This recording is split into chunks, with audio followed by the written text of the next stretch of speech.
சரவாக்கில் வெள்ளத்தால் பாதிக்கப்பட்டோரின் எண்ணிக்கை தொடர்ந்து உயர்ந்து வருகிறது. இன்று காலை 7 மணி வரைக்குமான தகவலின்படி 3618 குடும்பங்களை சேர்ந்த 12470 பேர் 62 தற்காலிக துயர் துடைப்பு மையங்களில் தங்கியுள்ளனர். நேற்றிரவு அவ்வெண்ணிக்கை 11234 பேராக மட்டுமே இருந்தது. புதிதாக 2 நிவாரண மையங்கள் திறக்கப்பட்டுள்ளன. ஆக மோசமாக பிந்துலு வட்டாரம் பாதிக்கப்பட்டுள்ளது. அங்கு 10 பிபிஎஸ் மையங்கள் செயல்பட்டு வருகின்றன.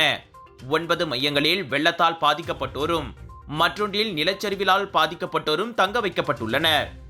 அங்குள்ள 2 மாவட்டங்களில் மொத்தமாக 1649 குடும்பங்களை சேர்ந்த 5885 பேர் நிவாரண மையங்களில் தஞ்சமடைந்துள்ளனர்.